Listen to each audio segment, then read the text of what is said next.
one of my like main rotation podcasts is called the You Up Pod. Okay. It's like it's dating and relationships. And I've been out of the dating game for so long. It's just kind of fun to like hear others and their worries and Mhm. their concerns. And it just reminds me, like, okay, good. I'm glad. And Glad I'm not in sometimes, that. glad I'm not in that. But like sometimes you like kind of crave like that relationship drama.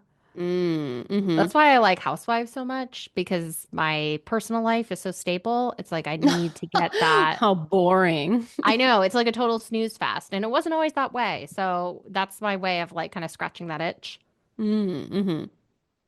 So why I brought it up, one of the hosts, she for her wedding wanted to get her teeth straightened. She opted not for Invisalign, but braces on the backside of your teeth. I didn't know that was an option.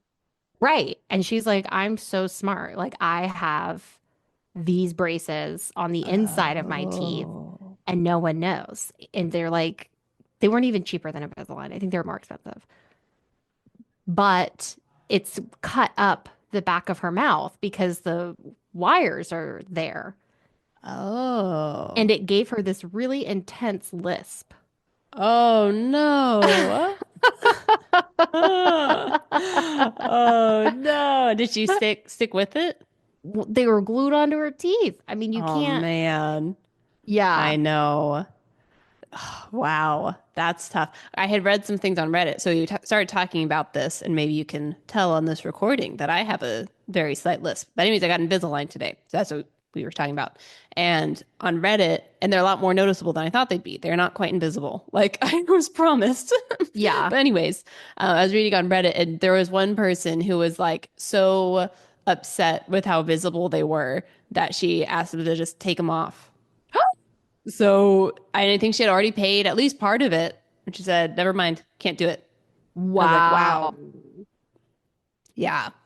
Like, She man. just wanted crooked teeth instead I forever? guess she was like, I didn't super need it anyway, so I'm not Yeah. doing it. And I was like, I Wow. don't know. Yeah, that's tough. Then other people were like, you know what? You get over it. I was like, true. So, It's one of those things where it's like if you're looking at someone really closely, okay, you'll see it, but it's like whatever. hmm. When you're like walking around, you're taking a picture, no one knows. You don't think Yeah. so? Well, yeah, if you smile like Jaws. Chrissy's literally showing me every single one of her teeth. That's not how you smile. Smile normal. Uh, Yeah. I mean, yeah, we'll see. Well, honestly, if someone thinks poorly of you because you're trying to better yourself, that's on them. You Uh, know, like that's get what out the of here. Redditors said too. Yeah. Hate that. Are you I feeling, know. do they feel weird? They feel a little bit weird. The worst part was I went into the office today and I was just imagining you get the little dentures and you snap them in. But they have to do the teeth attachments, which is part of what makes it so noticeable. Like they're like gluing these little dots on basically. Yeah. But then in order to do that, they have to like open your mouth. And so they put in this little like I don't know, bendable cone thing almost into your mouth, and then your lips are all around it, like horse mouth kind of thing. Oh my And it God. and I was like that the whole time. And then they had a little vacuum thing in there. So they're sucking out all the moisture from my mouth, and my lips are like splayed open. And I was like, this is terrible. And then she wasn't explaining like what she was doing in each step. So I had no idea what was going on. And I was like, are there was something that looked like an injection needle. I was like, what are you putting in my mouth? I was like, what is any of this? So that was not very fun. I got a little bit worried, I'll be honest. Do you have like dental fear going to the dentist? Does it give you anxieties? Not usually. Not usually, but I don't know. You know what? Maybe at this dentist I do. They also have talked about, they're like, oh, you have cavities. You need to get those filled. I'm like, do I actually have cavities? And then they keep mentioning it. They're like, when do you want to get your cavities filled? I said, never. I don't even know if I have them. And so I'm just worried. I'm like, oh, Have you don't gone to want to. multiple doctors and they all tell you you have cavities? No, this is the first time I've ever heard that. And it was like on the top of my teeth. Like it's like the very beginning of some decay or something. And I was like, I don't know. Yeah, Maybe. maybe get a But second they opinion. yeah, that's what mom said. That's what mom said. But my dentist who I've been going to down here when I was like living with mom and dad, he was super nice. I really liked him. And every year I talked to him about getting Invisalign. And he said, you'd be a great candidate. I would love to help you get Invisalign. I said, thank you so much. But I actually live in Texas. I'm just here visiting. So, like, whatever. It never worked out.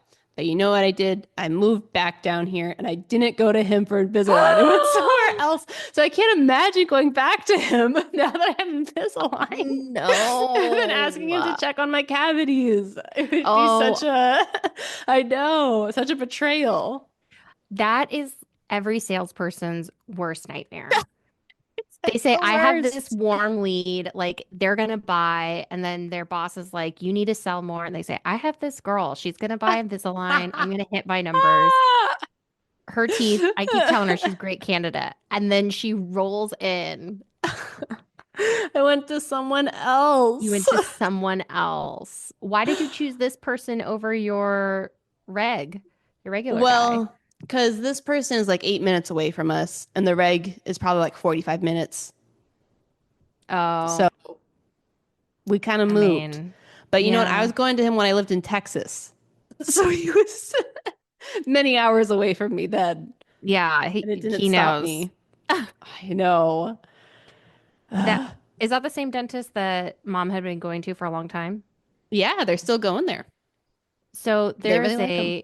there's a doctor somewhere around there, and his name is Dr. Harry Pepe, Oh my gosh.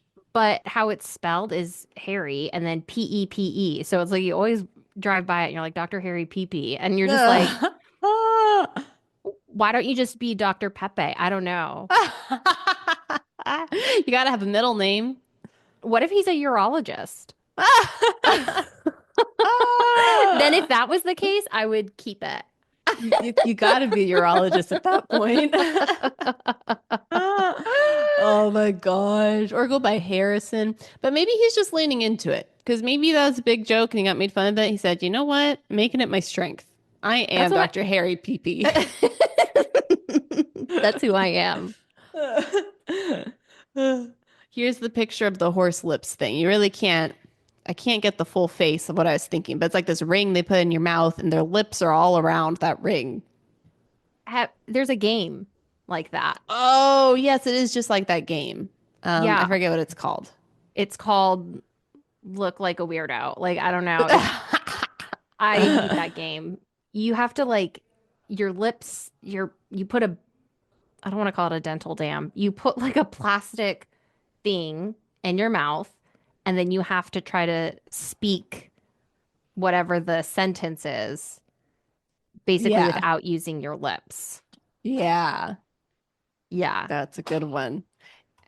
All the games the 8-year-old nieces and nephews love, they're not your style. Poetry for Neanderthals, where you get hit, Sorry, I don't like being hit. Like, whatever this one is. yeah. Let's see. It's called Mouthful. Okay, I think there's a few different versions of it, There's probably. there's actually a lot of them. Okay. Well, that is not why we're here today. We are here today to talk about what might be one of my favorite books. Oh, really? I'm really enjoying this book. Wow, that's big. I know. Because Oh my gosh. I love fantasy. So that's number one. Mm-hmm. And this book is just really delighting me in a way that a book has not in a long time. Wow, that is so amazing. Yeah. That is really great. I really enjoyed the book too, although I still feel like I only know like 50% maybe of what's What? going on at any given moment. It's hard for me to keep it all in my head. That's what I'm struggling with. There's a lot Oh, of things that I forget and then it comes back and I'm like, oh no. So I feel like this is a book, if I reread it, it would be amazing. Like I still think it's really good, but yeah. I would just get it a lot more if I reread it. Well, you know what you could do instead of rereading it? Listen to our podcast. Yeah, that's what I did. And it was because I need to like refresh myself on everything because I'd Mm. forgotten. And then as we're talking about things, I'm like, I think this, I think that, and we're trying to tease it out. And I'm like, no, it's blah blah blah because now I know more. And I'm like, wow, She does I'm explain a learning. lot more in this book, Yeah, which I don't know. Would you recommend putting some of that explanation in the first book, or do you think it works how it is? I think the explanation is needed in the first book. I could have used that a lot. Yeah, yeah. Yeah. Allison wrote the book after we made our podcast, but she did take our feedback. And She just knew. She knew what we needed. exactly, exactly. So what chapter did we end off at? Chapter I don't 20? even remember. While you look that up, let me do the intro. Okay. Hello. Welcome to Bookalicious, a podcast where two sisters chat about books we're reading. I'm Chrissy. And I'm Candace. I'm Cricky. Oh no. My Invisalign lisp. At And that's least you're not Candace. at least your last name doesn't have so many S's anymore. I know. Did I tell you that was my joke whenever I introduced myself? Oh God. What? It was, I don't know if we've said our last names on here before. Probably, Go for it. whatever. Doesn't matter. But I'd always introduce myself like, oh, I'm Chrissy Sessa. And I'd say, my parents are really banking on me not having a lisp. Oh Wouldn't that have no. been terrible? Oh my God. Yeah. I know. So Wow. And dangerous because they already knew that Jordan had like a lisp and he had to go to speech therapy. So, I mean, wow. that's true. They were really risking it. Whoa. Okay. So, but yes. So what chapter did we end off? Good question. I feel like it was 18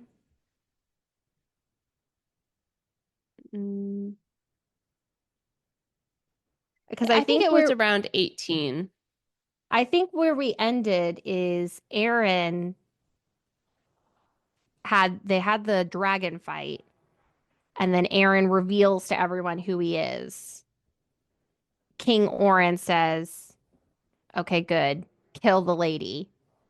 And his sister kind of is like upset about it, but she's like, I'm not going to tell anybody. Mm.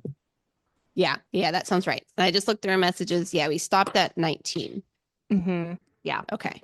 Yes. So that sounds good. Another thing we didn't really talk about last time is all the dragon doppels.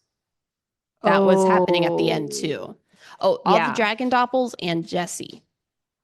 They're in my Yes. summary today though. But yeah, Okay. basically the dragons attacked and everyone's like, "Oh my gosh, everyone got doppled."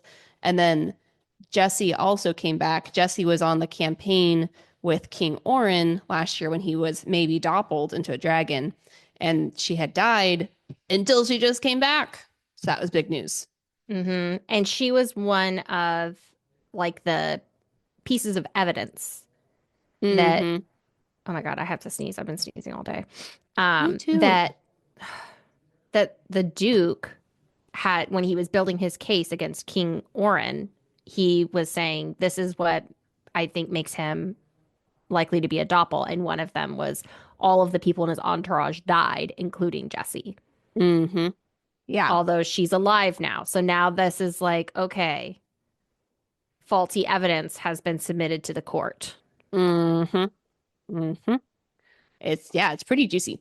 Okay, so I wrote down a summary, but probably you should fill some stuff in because I probably missed things and I maybe also didn't understand all the things. Okay. So, but I'll just read it. So bless you. Whoa. Okay.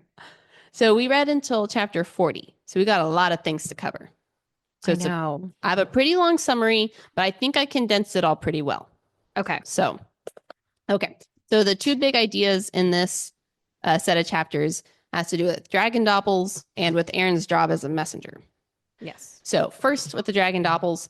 So a bunch of people appear back at Salt's Main and everyone is concerned that they've been doppled by dragons. So all those people get held in cells so they can be questioned to see if they really are humans.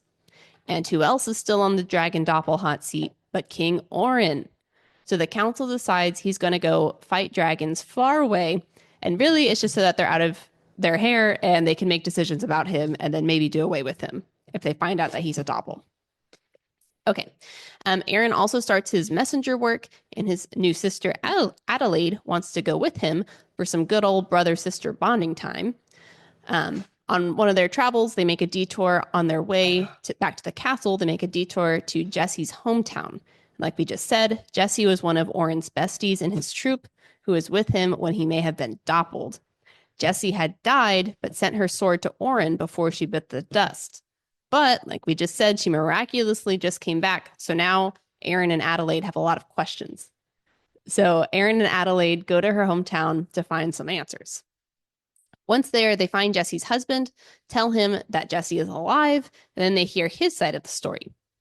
Basically, Jessie came back from the campaign, said she had COVID, and locked herself in her cottage to die alone so she wouldn't infect anyone. She did say she had COVID. That was basically it. She said, I have to quarantine. Yeah, Sorry. for the rest of my life. It's going to kill me. We're like, oh no. Okay. Some other drama too is that Jesse was married to this guy. I didn't write his name down. But Jesse kind of always seemed to have a crush on Oren.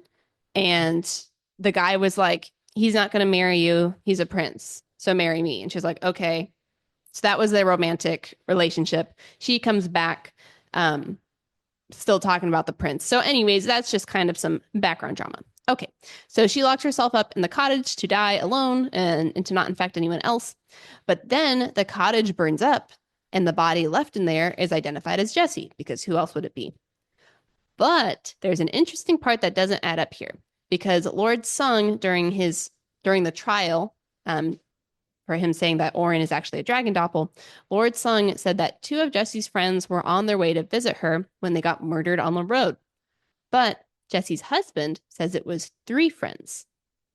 So that leaves 1 extra person who could have snuck into Jesse's cottage to kill her, only for Jesse to do a switcheroo and kill them and then burn the cottage down so no one would know. Mm-hmm. So the plot thickens with Oren's humanity trial. Yes. Okay.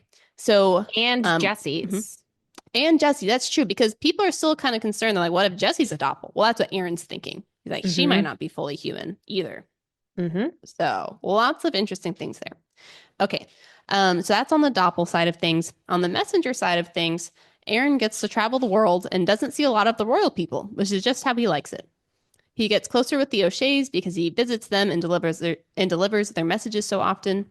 He also delivers John Baker's message back to his family in the Enclave as a friendly favor, since the royal messenger is really only supposed to be there for royalty.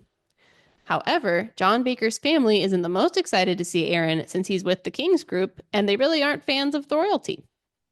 Also, Aaron is part of the Lake Wake spy group and is a skin stealer, so there's just a lot of things that they don't really like about Aaron. During these trips, we learn a lot about the Enclavers, and my read on it was that it seems like they're basically imprisoned by a benevolent ruler who keeps them dependent on him. So, like, he's giving them handouts or whatever, and they're not allowed to do anything else without him, helping him or agreeing to it. Yeah. We also learned that a lot of them are Griffin doppels, and so there's a lot of reasons, right? Yeah, so there's a lot of reasons that they don't really like the royal family. There's a lot of distrust there on both sides with the Enclavers. Okay, on one of Aaron's visits to the Enclave, he's talking with John Baker's twin brother, which is curious because John never mentioned he had a brother, let alone a twin, and twins are generally considered good luck, so it's weird I never brought it up. Okay, but the twin brother tells Aaron to follow him. Aaron, wanting to build trust with the family, follows him into the forest, only to realize it's a setup, and he's ambushed by an adult griffin and 2 kid griffins, who are all doppels. They're going to kill him on the spot, but then Aaron convinces them to let him walk into the Lord of Seasons forest, which is basically a forbidden forest where death is certain for all who enter. The griffins eventually agree, but first take all of Aaron's daggers, his stag skin that he had been wearing to prance around, and his food, and then they club him over the head as they drop him off in the forbidden forest. Once inside, Aaron is treading lightly to not disturb the Winter Lord of the forest, who he's actually had a few run-ins with. Very big, scary bear, would definitely kill him. So, treading lightly, runs into a deer. The deer starts following him, and he's like, okay, I guess we can be friends now. Then he runs into a caballo? Commute. Yeah, I don't know how to say it. Let's look it up because this I comes don't up a know. lot. Yeah, we should probably know how to say it. But it's basically a cat, right? With like a split tail. So Huge cat. let's see. Oh, howtopronounce.com. Okay, I was trying that and it Oh, this was is saying cabio. Cabio. Kaibyo? Kaibyo? Cabio. Wow. I don't Kaibyo. know what cabio. Kaibyo. Okay. So a kaibyo is a Japanese folklore. It is Hmm. a mythical cat. Der derivatives of this cat or other branches of it Hmm. is most you'd most commonly know it as the lucky cat. The little calico cat with That's what the that is? Oh, that's so a derivative of it. it's, Oh, that it's makes like a sense. derivative of it. So the lucky Hmm. cat is if you go to any type of like Chinese restaurant or any kind of like Asian place, they have like this white calico cat, usually with like some kind of collar, and it has like its paw up and it's like smiling and it's called Happy Cat. Mm, I do like that cat. So yeah, a kaibyo in this circumstance, it I think it might be a two tails because its tail split, which is unusual, was not in the Japanese folklore that I was reading up on. But Ooh. they're typically a magical type of creature, and they're known for being able to reanimate dead objects. Oh, that makes a lot of sense. Yep. Wow, did not know that. Did you look that up on this reading, or did you already remember that from previous research? No, I looked it up for this reading. Wow, that's really amazing. Yeah, I do really like I'm reading on my Kindle now, and so I can look up any word I want to right away. And there's Isn't so that many nice? words where I'm like, this is the perfect word that makes so much sense. Hmm. So that's great. Okay, well, that's great. So Aaron is in the forest, the forbidden forest, runs into a deer. Deer starts following him. Now they're friends. A reindeer, to be specific. Hmm. Also runs into the Kaibyo. Was that it? Kaibyo. Okay, runs into the Kaibyo, which Candy just explained. Special cat, two tails. Hmm. And the Kaibyo could kill Aaron, but she's like, actually, I need your help because I need some hands. And he's like, okay, I guess I'll help you. So she has three kittens and she's trying to escape the forest. So I think her backstory is she was in that first village that we met, right? Where they Yes. had, yeah, where that Aaron and the other royal people got stuck in the house and it was on fire and they're trying to be smoked out and turned into doppels. She lived in the forest that the Four Tails was there. And all of the Hmm. creatures in that forest were very worried about their sentience because the Four Tails had been killed and Right. now they're on their own, Yes. becoming dummies. Yeah. Okay. So now she's in this forest and she's like, I don't know the rules of this forest because it is very volatile. Like you step in the wrong place and then the Winter Lord comes out and kills you. And on this Hmm. latest kick, spring is about to come. Winter Lord is not happy that spring is about to be here. So he's been killing all the spring babies. And so she has three kittens and she's like, we got to get out of here. Also concerned that my kittens won't be able to talk because the fox isn't here. So Hmm. that's some of her backstory. Okay. So now they're trying to escape. Um, and they make it pretty far, but of course, at some point, the Winter Lord comes. And as they're trying to escape that, we see the Cabio use her special powers and resurrect this massacre of reindeer. They just pass all these dead reindeer. Winter Lord comes. Kaibu raises the reindeer from the dead and kind of makes this like whirlpool thing around them so to protect themselves and to also attack the Winter Lord. Anyways, it doesn't completely work. They're about to get snagged by the Winter Lord when who comes out but the little reindeer? And it turns out the reindeer totally annihilates the Winter Lord. And everyone's surprised until they realize this little reindeer is actually the Spring Lord. Dum, dum, Whoa. dum. Crazy. So now Aaron and the Cabio and all the kittens, they're all safe from the Winter Lord, and now they're protected by the Spring Lord because they had been such good pals with him. So Spring Lord leads them out of the forest, drops them safely off on the other side, and everything's all well and good. So Aaron escapes, makes it out alive. Um, the other few little tidbits of information that happen in all this section is earlier, Aaron and Adelaide visit Lord Sung in the dungeons when they're at the castle, and they find out he's got a lot of kids and he doesn't even know all of them. So they're like, "Okay, cool, Dad." Um, Mm-hmm. Also, while at the castle, Aaron's been visiting the castle a lot, and on each of his visits, he goes into the ladies' room to steal some more of her skins and to also like look through all of her things. And she finds out that she has all these poisons and all these other things. And so he's just kind of trying to snoop up more on her. And he also gets a delivery from the raccoon. We think it's a poison. I don't know if we really know what it is. What That chapter? was that was in the church. He does a little package pickup delivery. Yeah, he's doing like some kind of errand We don't with, really. Hmm. I can't really remember off the top of my I head, but I know. he's I. Hmm. he's doing some kind of in the upside down or the downstairs where no one wants to go. He's going and like delivering packages of sorts in his like delivery errands is how I remember it. Yeah, but he also gets a package from the raccoon, I think. And I don't think we really know what it is, but I'm assuming it's a poison because that's where the lady got a lot of her poisons Yeah. from. I don't know. I just saw that in my notes. I was like, maybe that's probably going to be important, so I wrote it down. Yeah. Yeah. Um, okay. And then at the very end of this whole chapter, um, Aaron is back doing his messenger thing, made it back from the dead. He's on better terms with all the enclavers because now they're like, okay, maybe you're trustworthy. Um, and he convinces Orin and Connor to not do a rat hunt down in the downs, and to instead just use the extra military to like patrol the area. Um, and then he leaves the castle and is off to, I'm pretty sure, the spring meeting for the Late Wake spy group. Hmm. Yes. Okay, that was a big summary.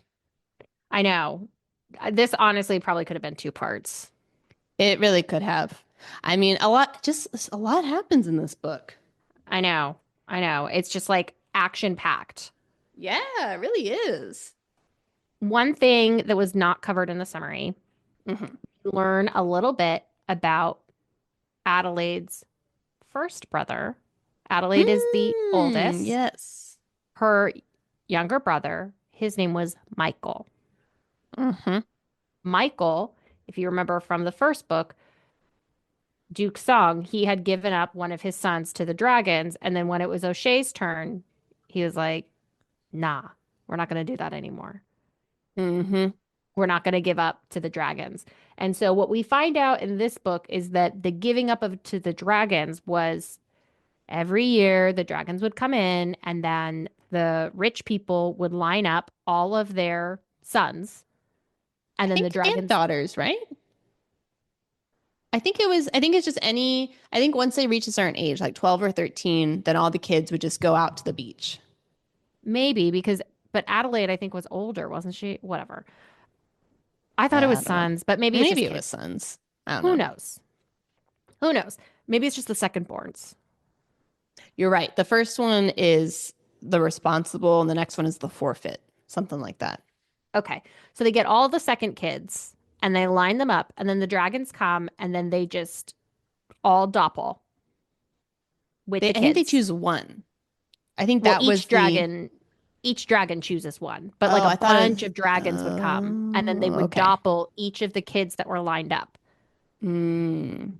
And then we still don't fully I don't fully understand how the doppling works. It sounds like you get like one dragon version and one human version. It does sound like there's two different bodies going around, but I Yeah. don't really know how that works. So they do something where they round up all of the human bodies, I think, and they like kill them, but then the dragons like fly off. And so we find out Uh, later that Adelaide kills the Michael dragon doppel later mm-hmm, on. She's mm-hmm. the one who kills him. So Adelaide, she was really sad about Michael. So then she finds out about Marcus and she's like, great, now I have a new brother. Then she finds out he's dead and she's like, now she has Aaron. And so part of the book, she's being like overly nice to Aaron. Mm-hmm. And it's not clear if it's sincere or not, but the sincere part of you would believe that she's just really wants to have a brother and they keep dying. Yeah, she's mentioned that. She said, I have bad luck with brothers, so I need to keep a close eye on you. Yes. Yes. Yeah, I like their relationship. It does feel very brother sisterly, but I'm Hmm. also like, I'm kind of like, Aaron, why aren't you trying to be nicer? This seems like a great relationship to have. But he's kind of like, not trusting, closed off. Hmm. Well, I mean, a lot of these people are liars. That's true. And he, his allegiance seems to lie with the Doppels, Yeah, the down under people. the Down Undas. And she's topside girly. So I think there's Hmm. inherent distrust. I think that's true. He hasn't had great luck with his family so far. So, Yeah. So let's maybe just break this down by a couple characters and kind of walk through good there. idea. Maybe that'll be a little easier. I Okay. don't Oh, know. wait, one last thing on Michael. That was last time we had asked what was the italicized story in the beginning. It was about Yes, Michael. I think it was about Michael. Yes. So now I have another question, kind of a meta question. The title is called The Skin Stealer's Son. Mhm. Who is that? I was assuming the skin stealer is the lady. Oh, but then Aaron isn't her son. Oh, never mind. I don't know. Oh, is there going to be another son that comes out? Or it could be Connor. So a skin stealer is not a doppel. It's someone who wears the cloaks. Hmm. Oh, it's okay. It's about Aaron because the skin stealers. Well, I guess I'm getting confused. Is the skin stealer the son or is the skin stealer the dad? So So like, Who are Aaron's parents? Lord Sung and and some lady. some lady. Not Yeah, the some lady. rando. Some random Rando. woman. So What his I'm trying to only, uh-huh. what I'm trying to say is the skin stealer's son implies that the skin stealer is the parent, not the Hmm. kid. Yeah. So So it could be mom or dad. yeah, so then you would think that this book, the title is at first you think it's about Aaron, but it's not. It's about one of his parents who is a skin stealer. Well, it's about their son, whose parent is a skin stealer. So if it's So talking about Aaron, it could be about Aaron, but that wouldn't make sense because he's not the lady's son. I think what I'm trying to say is I think whatever this is implying is that the parent is the skin stealer as well. Like maybe Aaron, if it's about Aaron, he's a skin stealer, fine. But then that would also imply that his parents, one of them is a skin stealer. Oh, I also think the parent could be a skin stealer and the kid is not. Or it could be that. That's how I interpreted it at first, because Aaron isn't. So then who is the parent who's the skin stealer and who is the son? Well, the only skin stealer we know is the lady, right? Oh, so it would be about Connor. Could be about Connor. Or there's another son that's going to appear. That could be. Okay. Or we'll meet some more people at Late Wake who are skin stealers, because there are others. Oh, okay. You see, I was thinking maybe the Duke was a skin stealer as well. That's possible too. That's not off the table. Okay. All right. So let's talk a little bit about the enclaves, John the Baker, and all of that. Okay. Yes. What is the enclaves? I'm still kind of confused. Okay, so I highlighted a few notes here, but they keep bringing up this word, the executioner. I'm not sure what that is. Do you know what the executioner is? Who that is? I'm thinking what I gathered from it is in the very end of the section, John the baker is talking to someone in royalty about the population. What did he say? He says, They were annexed. okay. Okay. So John the baker, he's talking to Prince. Connor. And he says 80 years ago, when the held lands were annexed, so I'm thinking that's his town, and 40 years before that, when the Foresters were granted their duchy, it seems okay. So that happened. And then, okay. So John says that the held lands were annexed. When Okay. a country annexes another plot of land, that's usually via force, a la Ukraine. Mm-hmm. No. So he, yeah, unfortunately. So he uses the words annexed. Connor, the prince, says, didn't the Enclavers, John's family, come to us for protection from the Griffins? Okay. So it sounds like John saying we got taken over, annexed. Connor says, I thought you came to us for protection from the Griffins. Okay. And then John replies, we came to the executioner. John restated, for protection. My apologies, Your Highness. I recall that now. It's quite the same as I was taught. I took that as they think the king is like the executioner or something. So whenever they say the executioner, they're referring to like the king? I'm thinking because it kind of sounds like it's a mixed history where if you ask one person, they think it's one way, and if you ask another person, they think it different. Right. Yeah, I think that makes sense because we don't know who else the executioner would be. So that would make sense. Like two sides of the story. Right. And then when he says for protection, my apologies, he's kind of like, oh Mm, yeah, that's right. We wanted to be taken over. yeah. Like we loved that. That was great. We wanted to do that for protection. I totally forgot. Slipped my mind. Okay. Yes. I think Yeah. you're right. Okay. So the enclaves, I don't know exactly what maybe the enclaves are the people, I think John's it's people. both. That they're enclavers who live in the enclave. Okay. So I have a few lines here that might also be helpful. Ooh, good, good. Okay. So this one, I forget exactly what the conversation is, but they're talking about reindeer. And it says, they're a symbol. The farther north you go, the other side of this forest is as far as you can get. The executioner didn't break the enclaves until he broke their herds. Foresters are just enclavers who bent the knee before it was bent for them. White reindeer in particular have a weight to Mm, them for the superstition. So there's two groups, the enclavers and the foresters. I'm thinking the foresters have a lot more freedom because they're like, okay, sure, we'll go willingly. But then the enclavers were like, they were ready to fight. And then eventually they had to surrender. yes. Now, the enclavers where they're living, it sounds like they're very, very talented at like smith work. Mm-hmm. Yes. Yeah. So it sounds like the king wanted to capture them, not really for their lands, but for their knowledge. For their knowledge and also to keep a close eye on them because there's some line where it's like the people who are really good at making weapons also seem to be the sort that get hanged during revolts. And so you need to Yes. keep an eye on them. Yes. So now they're kind of like, I'm imagining like a dwarf in Lord of the Rings type of thing, where they're out there, they're smithing away, they're really good at it. Mm-hmm. Um, but the only thing they're allowed to do is like smithing. And like Mm-hmm. any of they're basically indentured servants, is what it sounds like. They have very, like you said, very little rights.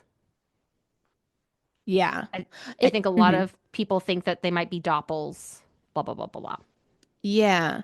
Well, so it's also a little bit weird though, because there's some lines where it's like, oh, they keep working because if they don't work, they don't get the handout. Because it's like this weird system now that's set up where um, they say things like, if they had their herds, they wouldn't need their Lord Protector's excellent stewardship, nor this lovely town he'd built for them, or his charity when food ran short. So like they're in this like artificial dependence almost on the government. Is what it Yes. sounds like. Um, and so I think that's also kind of made them be like, well, I don't want to work for them, Yes. you know. So they're good at smithery, but they're also like they know what's going on. They don't want to be a part of it. Mhm. Okay, so a little bit of a tangent, but I'll try to keep it tight. I went to Mexico last weekend, Mm, and one of the things that I was learning, because the water is not suitable to drink. Mm-hmm. Part of the reason is from pollution and the exorbitant amount of water that the manufacturing plants use there. So you have Oh. this weird relationship with it's actually Coca-Cola, the company, where they take all the water that they use for their production, they clean it, they bottle it, and they sell it back to the people to drink. Interesting. And what I heard, I haven't validated it, is that they would lobby to keep the pollution standards like have very low standards in Mexico so that they don't have to spend money making sure that the water stays clean. So Mm, so they're like polluting the water so people can't man. drink it. Then they sell you the bottled water. Yeah, I don't like that. Yeah. And so that, whether true or not, feels like a similar type of thing with these enclavers. Yeah. I really like that about this book because I think she is pulling out a lot of different like political kind of relationships like that. And like Hmm. once I know what's going on and can think about it like that, I'm like, oh, that's a great analogy and like a great Hmm. story that's playing out here. Yes.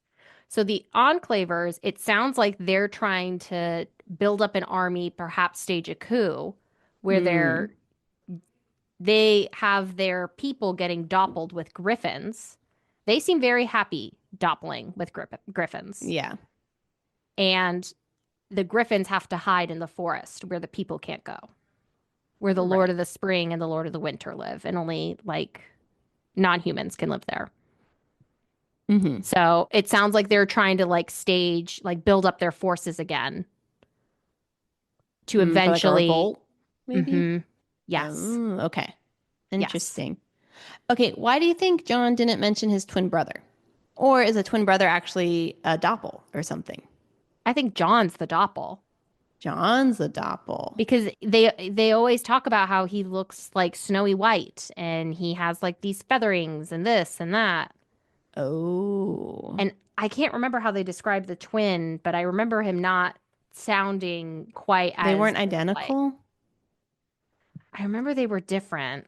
Maybe they were Oh, you know what, identical. Well, I you guess might be right. if they're a doppel would be identical. So there are two bodies then. I'm thinking. This That's what I'm thinking. Maybe he's just a twin. Maybe he's just a oh. twin. We don't No, know. I think that makes the most sense actually. John is the doppel. That's why he's not privy to mention all this twin stuff. Oh, like he forgot about it. No, he doesn't want people to catch on, maybe. I don't know. Oh, yeah. I don't know. It's unclear. There's like so many twins to a point where it's like, okay, maybe this is a land where eggs just get split, Yeah. or maybe there's some doppling happening and they're like, "Oh, we're twins." Yeah. Just like the five people over there. Yeah. Okay. Yeah. Interesting. It sounds like they sent John out here to the twokins or one kin or whatever, to the king's court, I Hmm. think, to be a spy. Oh, that's what all of his well, he has a scribe write all of his letters though. So he probably isn't putting anything secret in his letters. He might be writing in But code or yeah, that's a great. I bet you're right. I bet they maybe do have a code, or they have like secret bird language, like yeah. the word translations. Yeah, that's a great point. Yeah, I think he's a spy because and this also makes sense why when um Aaron was running around with his wolf costume, John the Baker was disgusted by it because that's Hmm. basically one of his family members getting skinned alive and turned into a coat. Right. I would be upset too. Yeah. Yeah. Ah, fascinating. Hmm. Fascinating. Yeah. Okay. There's on the note of Doppels and all this whole scene. Um, when Aaron is caught by the Griffins and they're deciding what to do with him, one of the small Griffins is speaking in his bird language and he says the word heart, which was the same word as mind. which was half of the twinned god's name in their language and the word for the human half of a doppled pair.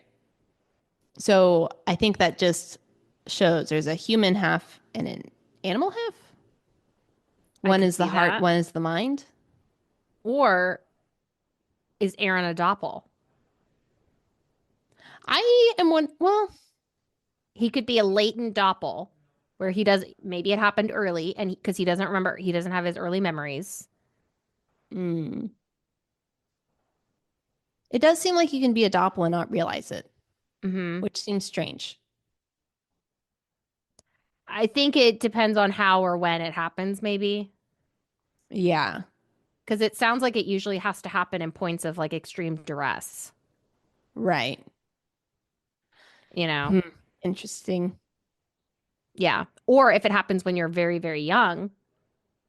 Can you really make a decision then? I guess maybe you can. Well, they said that But babies would do it a lot.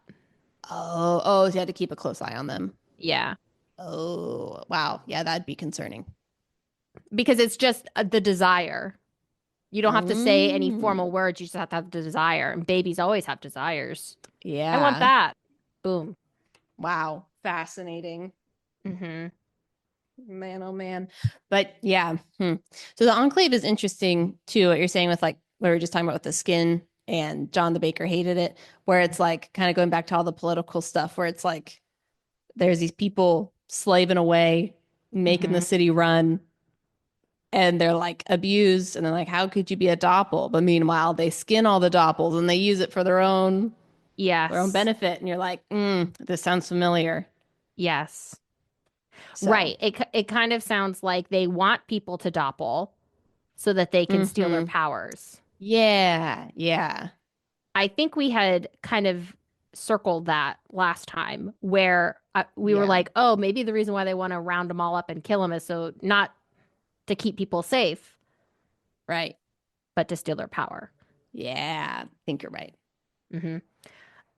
Okay, so let's talk about the spring and the winter god and the Mm, Leshy. yes. Did you look up So Leshy? I Because I didn't. did, and it was the perfect word. I forget it now. Oh, Mm-hmm. But oh, it that was a is mythological creature. Yeah. What is it? a deity of the forest in pagan Slavic mythology. How does she do it? And he looks exactly as you would think, like a big lumbering swamp creature Mm. that's like kind of tree-ish looking. Yeah. Okay. I see that now. Wow. Fascinating. So one of the things that we learned in the first part is that there are these protected forests. These Bless you. protected forests that I guess like the Leshy is the he's the big cheese there. And if you do something in his forest and he doesn't like it, he can just annihilate you. Well, wait. Okay. What's the difference between the Leshy and the Winter Lord? I think we need to talk about that because what Oh. happened the first time we were introduced to the Leshy is that that was the strategy Adelaide and Aaron used to kill the dragon that was hunting them. Oh, that's right. The We left dragon out was that part. hunting them. Oh, did that happen in this part? Yeah, it did. It did. I just didn't mention it in the summary. Ugh. Ugh. So Okay. much.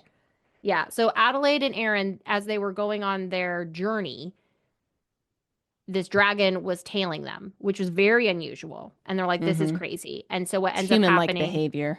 yes. And they're like, this is very strange. They do some maneuvers. The dragon catches up with them and he's ready to kill them.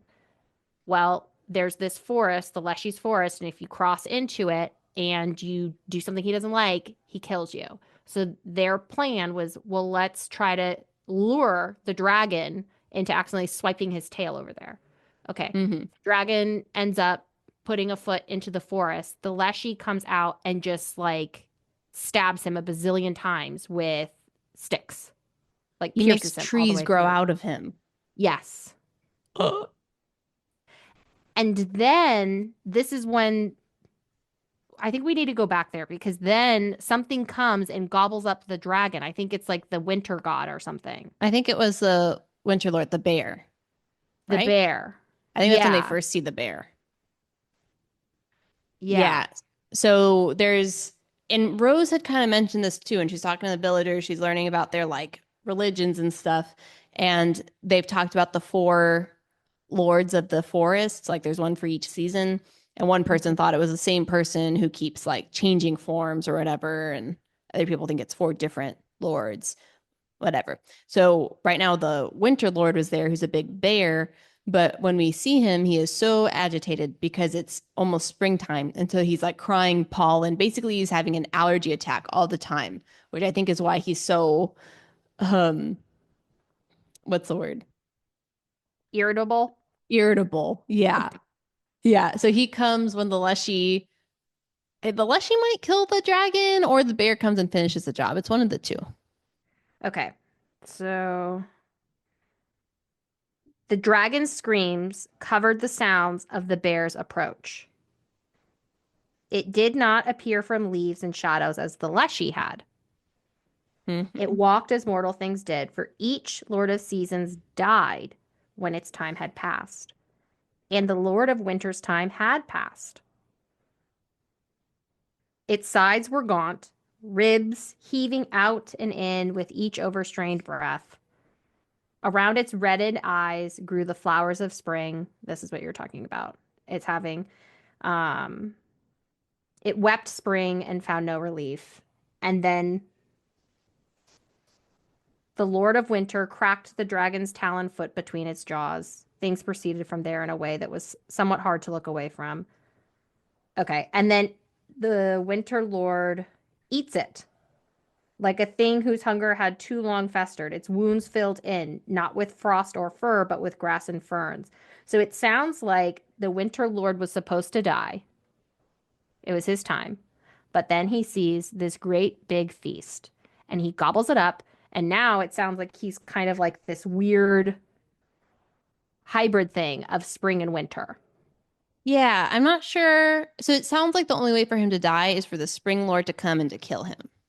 Yeah. So he just keeps on making a mess and eating people to try to power Yes. up. So Aaron and Adelaide, in getting out of the dragon, inadvertently powered up the Winter Lord. So Okay. now, so now when they're supposed to, now when he's supposed to be defeated, he's super duper strong. Well, wasn't he already strong? I don't know if the dragon added any special powers to him. No, because he was very thin. Oh, It says okay. its sides were gaunt, its ribs heaving out and in with like you're imagining like a Oh. bear coming out of hibernation. And Oh, then it interesting. I says, missed that. as it ate like a thing whose hunger, blah, blah, blah, blah, the blood on its sides began to run clear. Um, and then it stopped bleeding. Its torn flesh knitted over the filaments of roots, but there was, and it looks like to me, how I read it is that the bear got like full again. Oh, the dragon would do that. Yeah. So now when we're towards the end of this section, he's in the Leshy's forest. So the Leshy is the king, but now you have this winter bear and he's running around. He has to be defeated, like you said. But no one Hmm. can defeat him because he's so powerful now because he should have been weak, but he got souped up. Mm. And then he ends up killing everything. He's killing all the spring babies. And then that's, I think, why everything is going like awry. You don't think that always happens? You I'm think what I he's would just weak? what I would think is that he's Guys. strong, and then as the season, he kind of gets very weak, and then he's easy to kill, is what I would think. Oh, But I this time he got the dragon and he got super strong. oh, that's interesting. Because I was thinking, whenever it's his time to go, he's always irritable. He's like, I'm gonna do whatever it takes to, hang on for another second. And I'm also wondering if the new Lord is born and like as a child then defeats the old Lord because the deer was a young deer that killed the Winter Yes. Lord. So I was wondering if that's why he kept killing all the spring babies. Oh, that could be too. I don't know. Yeah. Unclear. It's not 100% clear what's happening, but what we do know, the Leshy is the king of the forest. And Hmm. then, or the Leshy's big cheese in the forest. And then there's a seasonal god or a seasonal king who sounds like he does special stuff for the forest each season. Yeah, it's a lot more fickle because Aleshi Yeah. does do bad stuff. It does kill people, Yeah. but doesn't seem as violent or Yeah. as volatile, maybe. Yeah. If you follow the rules that he doesn't tell you about, but if you're able to figure them Yeah. out and you follow them, then no problem. Yeah. The king guy's rolling around there doing whatever he wants, it seems. Yeah. So, okay. Yes. So now what's interesting is Aaron is BFFs with the spring god, Mm-hmm. Good place to be. the reindeer. And I was thinking, like, it kind of sounds like Aaron's making a lot of friends with a lot of creatures. I know. He's good at that. Yeah. So you think he's gonna what? Do an uprising? Or just have all of his connections? It just seems like he's going to be the bridge between everybody because he's, Oh. you know, Yeah. human, but also raised like a doppel, vegetarian, has a lot of Yeah. respect for creatures. Mm-hmm. That's a good point. Yeah, I like that. Yeah. Hmm.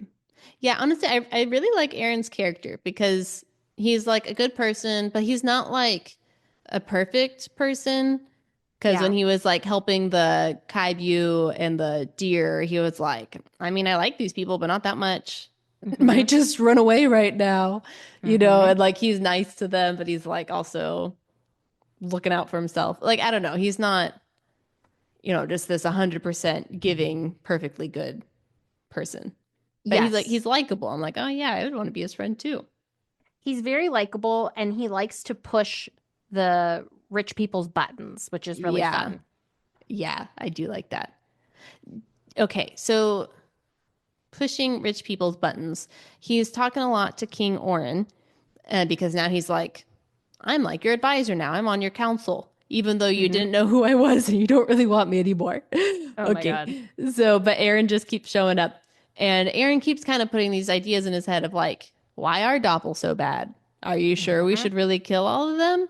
What's the worst thing that could happen? And Oren's like, no, it's very bad. We can't do that, whatever. But Aaron keeps kind of like pushing all these buttons. Um, but I am wondering, like, should Aaron try to be more diplomatic with the king? Because Aaron is kind of also on the hot seat of death. Maybe, I mean, I don't know. I just thought I was I like, I think how I took it is Aaron is kind of like, I don't respect you. His mm. king, I think it might be Connor or it might be Rose. I thought it was the down under people.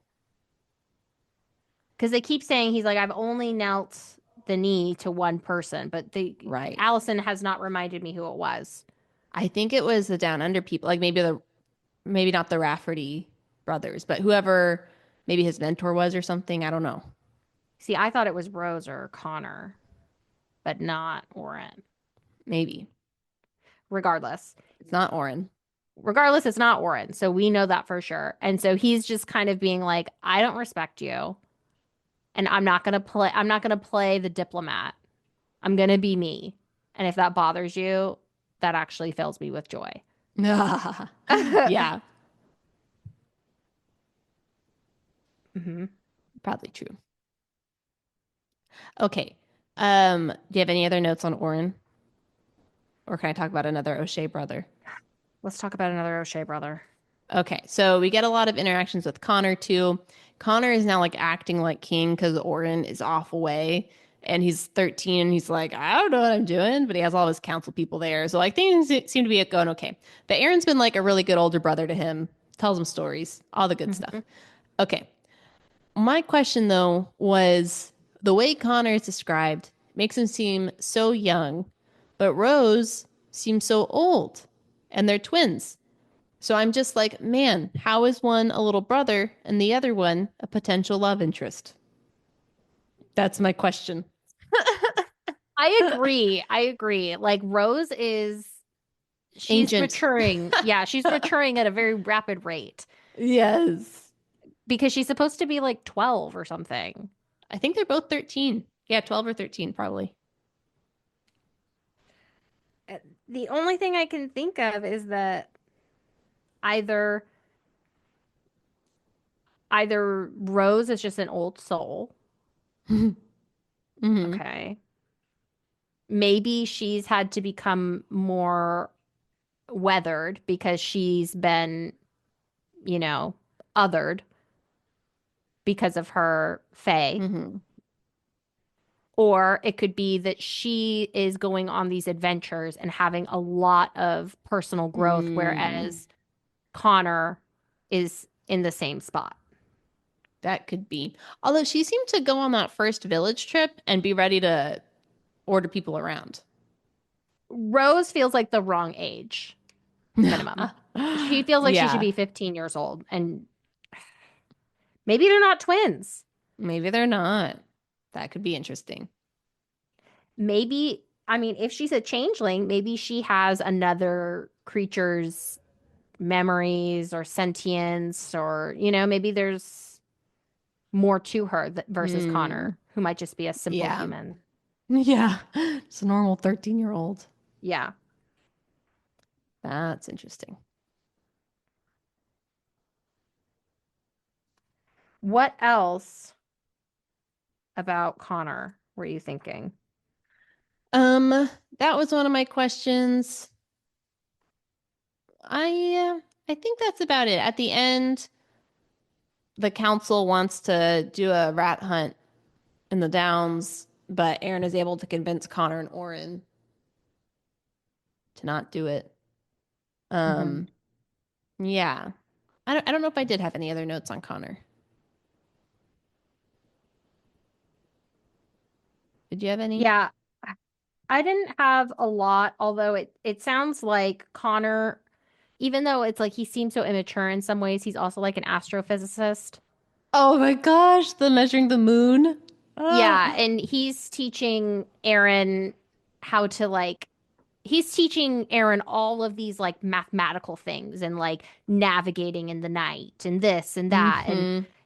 measuring the moon with your thumb so that you can figure out like how far of a distance you've got. I don't know, some crazy things. You know who that reminded me of? Who? I forget his name, but What? Adrian, maybe that wasn't it. Aiden? From Aiden from Aiden! Elantris. No, the mathematician. Yeah, Aiden knew the exact number of footsteps it would take to get to a place that he had only traveled to by boat. Oh my God. Oh, it was a wild time. Okay. Okay. But yeah, so Connor, I wonder if maybe then Connor and Rose just have like split gifts, you know? Rose really good at Hmm. leading, maybe at strategy, wartime, stuff like that. Connor, scientist. Scientist. Yeah, I could see that. Also, I did Um, find a quick mhm. line to answer a previous question we had. Um, so both Connor and Rose could have been forfeits. So it's both boys and girls. It says Oh, Connor and okay. Rose would have been old enough to stand on the sand this year if the pact hadn't been broken. Oh, okay. Okay. So just to answer a previous thing. So there's somewhere I can't find the line, but the Kaibyo, the Hmm. Two Tails, she says something that made me think she is the Four Tails kid. Oh, And she didn't have enough power with just her two tails to keep the forest in check. oh, I don't remember that line, but that could be interesting. So it can work like that. I don't know. No. I want to, I wish I could find where that was, but she says something like, "Oh, the four-tail fox was stupid and didn't like the four-tailed fox had a kid, but that kid was too dumb to save the forest. It was something like that, and it made me Oh. think that she was talking about herself. Oh, interesting. I didn't pick up on that. Well, Could be. it might not be right, but anyway. Hmm. Actually, I just saw another note though on the Kaibyo while we're here. Hmm. So the Kaibyo started her whole dance, her whole song, and then all the reindeer resurrected and started dancing around her to protect them. Hmm. And um, Aaron realizes that during that time, he had also heard the music and was able to like slip into the circle perfectly, even though they're doing this like crazy dance. And he was like, does Oh, this mean I'm dead? So he's kind of having this identity crisis where he's like, am I a ghost? What even is a ghost? So that comes up. interesting. Do you think Or is he's a he ghost? or is he a reindeer doppel? Maybe. He's like running with his people. No, but maybe he's a ghost. Well, I feel like he would have to be dead in order for that whole magic stuff to work. Like, I don't know if any reindeer would work for. Yeah, because I don't know. Maybe though. the Kaibyo said, I can test and see if I can like animate you, basically. And he was like, Hmm. no, Don't worry don't about do that. it. He said, don't do that. Yeah. So I don't know. Just an interesting thing. Hmm. Okay, what else have we not? So we talked about the Leshy, we talked about the Enclave. We haven't talked about the lady. Yeah, so I was wondering about her. There was some letter that I think the lady was given from King O'Shea.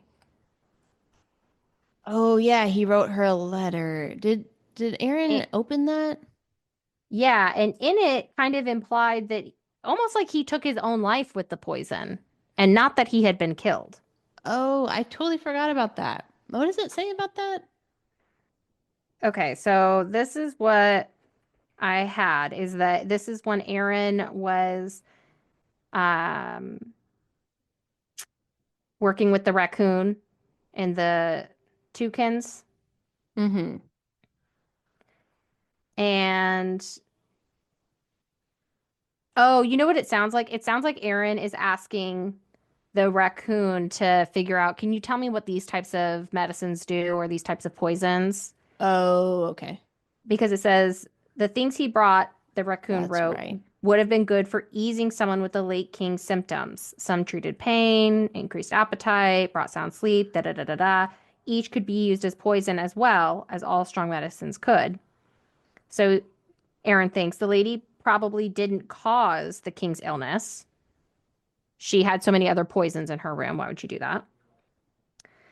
Um, and then he postulates, had she actually tried to heal the king, or was she only keeping him alive until his death served her? Mm.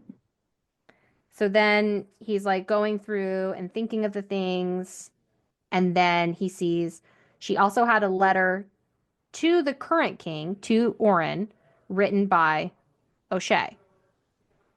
The late King Liam O'Shea clearly hadn't known whether it would be Orin or Connor to succeed him when all was settled. And so, what is in the letter, we don't know exactly, but Aaron says it wasn't a pardon for the lady. Um, it was the conversations with Orin and Connor that gave her, no, no, no. But Liam had sat down one day near his death or months before and made to explain a thing that his children might not want explained. And this is what is quoted.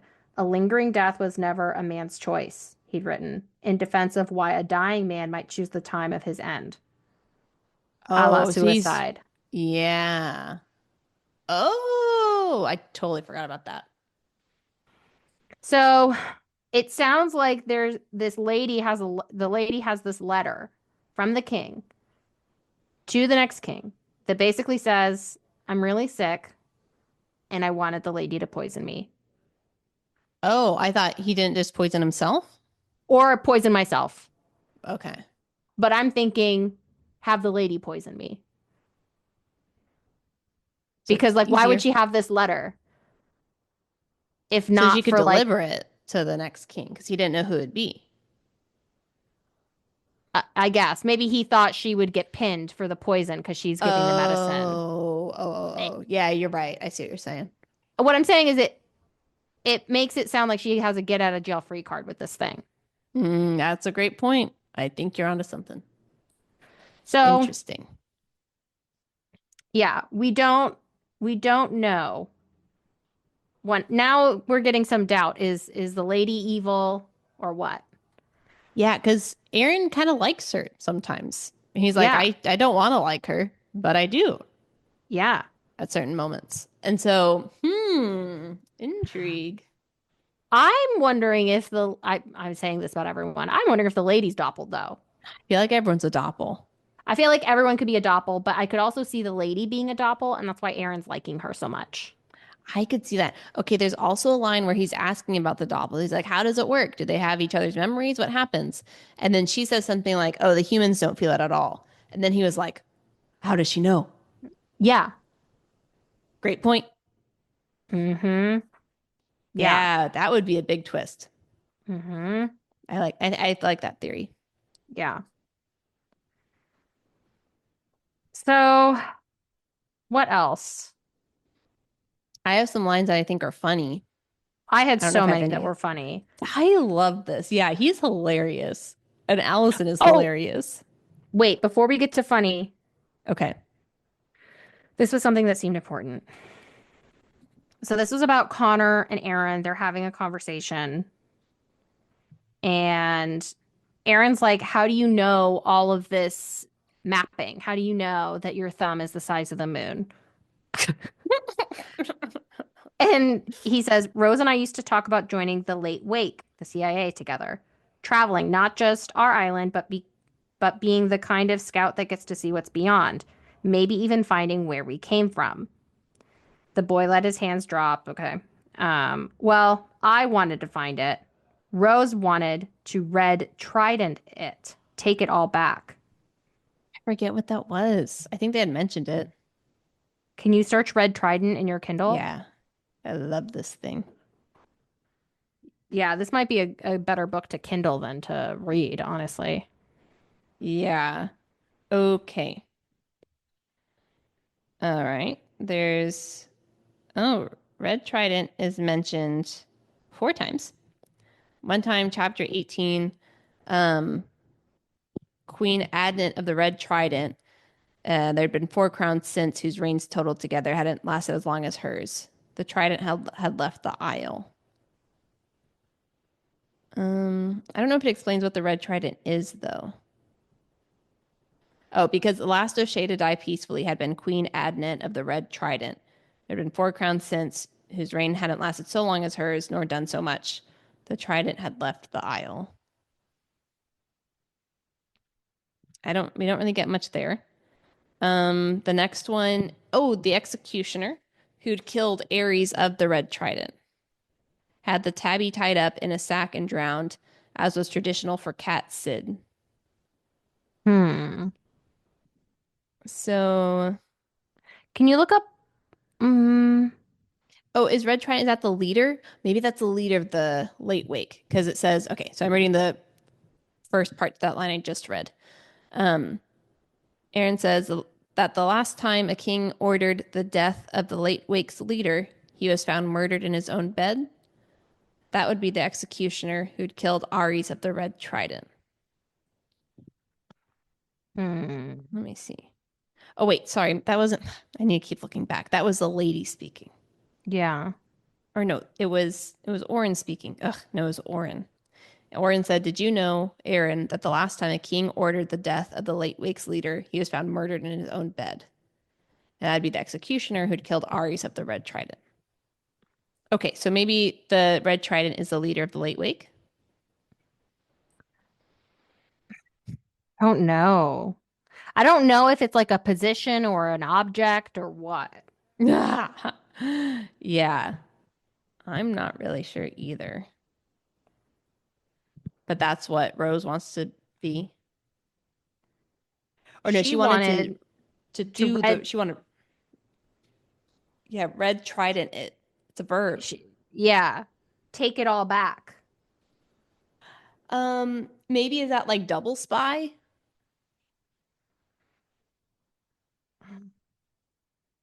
If- Yeah, I don't know. I wonder if it's like a tactic or something, or like Maybe. an age, or like the first lady was like the red trident, and that was like a time of like I'm just making it up, great prosperity, and she wants to like red trident it back, but not lose it this time, something like that. I don't know. Maybe. That could make sense. It kind of sounds like the red trident because then the next thing Aaron says there's probably not anything there anymore if it ever was a place. Kingdom tales were kingdom tales for a reason, and it wasn't because they were all true. It sounds like they're looking for like a City of Elysium Atlantis? or City of Atlantis. Yeah, like Mm. some great place where everything is good and it's not bad. Oh, that's interesting. Yeah, where Yeah, animals and humans live together. right. Something like a utopia of sorts. Interesting. That could make So my sense. one of my questions with the lady's letter is do you think it's real or fake about King O'Shea? Um, Seems more likely for it to be fake, for her and Marcus to have planned this whole Yes. thing, because that's what all their conversations have made us think. And that would Yes. be weird if even in their private conversations they were still doing this Yes. secret cover-up thing. But if it is real, then what's the lady trying to do? What's the good deed she's trying to accomplish over here? Yeah, I don't really know.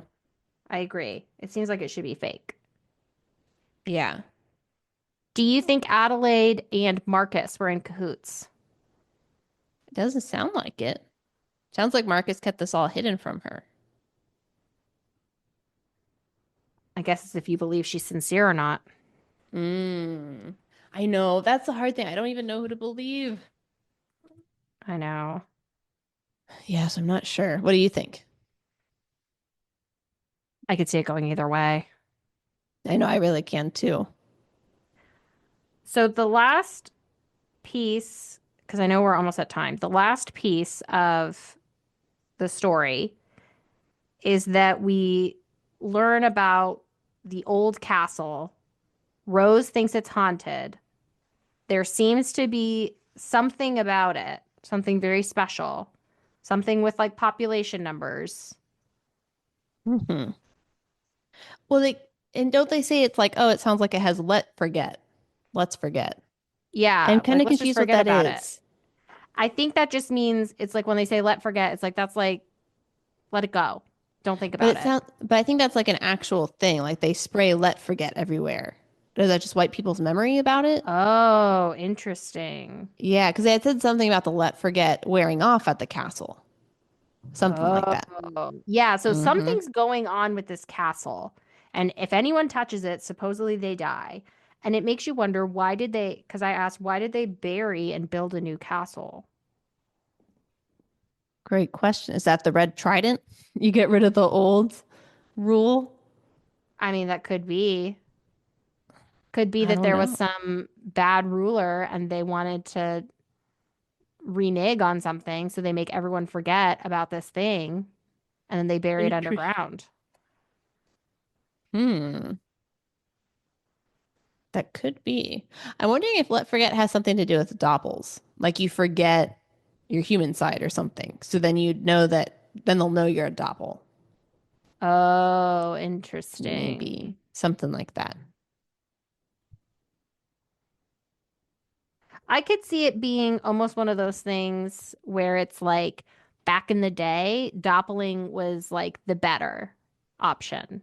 And a lot of people wanted to doppel, but it would like cut your life in half, maybe, or something. So then there was like greedy people, and they were like, well, we can just make certain people doppel and then steal their powers. And then I get to live a long Oh, time or something like that. Yeah. Then you can doppel any creature because you don't have to Yeah, commit to one. That's right. interesting. Yeah. What would just make them want to do that? Just wanting power? I guess that's usually a good enough motive for a lot of people. And how'd they come to power? They just were stronger. There's more of them. Yeah.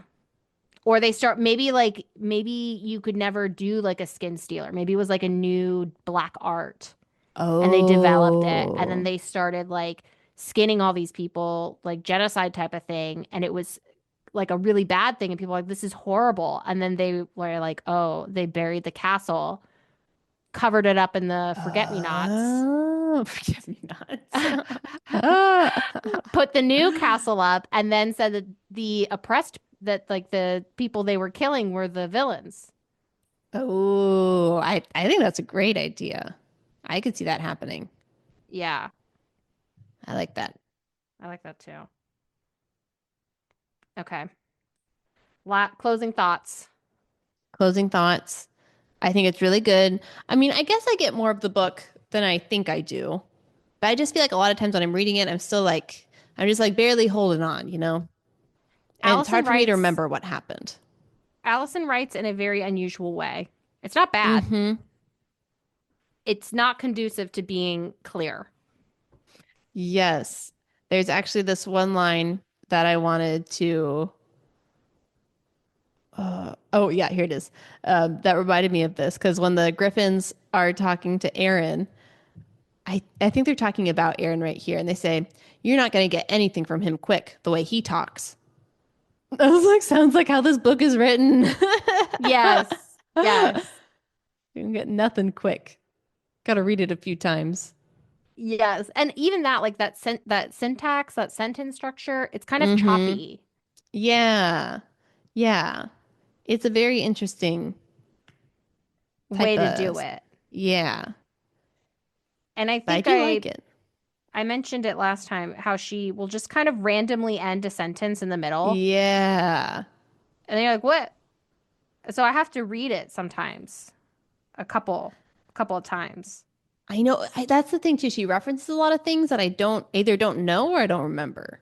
And so then I'm like, Yeah. ah, shoot. Yeah. Yeah. What are your closing thoughts? I think overall I really like it. Even though it is like a little confusing and hard to pick up all of it, it's like I feel like I'm doing a lot better with this book than the previous book. Yeah, I think so. Um, Aaron made a reference where he was like, once he got used to the messaging, being a messenger, he's like, it was kind of similar to him being a face. Yeah. And I liked that because we're kind of getting, and I think maybe that's why Aaron's like coming alive so much because he's kind of in his element. Yeah. So I really like that. I'm really enjoying it. Yay. I am too. I like Yeah, it. even though I have like the size 72 font and it's Oh, embarrassing. yeah. Has it been weird to read or have you gotten used to it? I feel like I read so fast because I'm like page turn, page turn, page turn. Super speed. Yeah. That's kind of nice though. Yeah. I'm really enjoying it. Yay.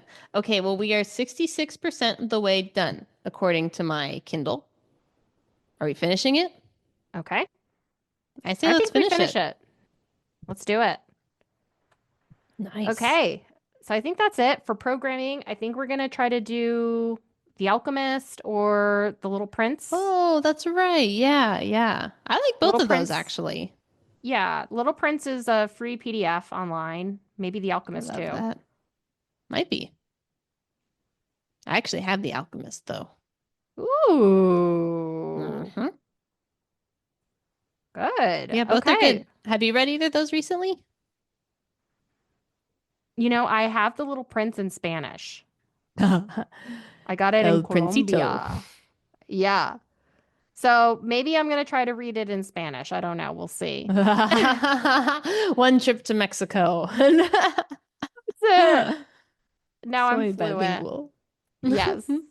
Okay, well, we didn't do this at the top, but if you made it to now, please God, rate, review, subscribe. Like, you like it. You've been here. I know.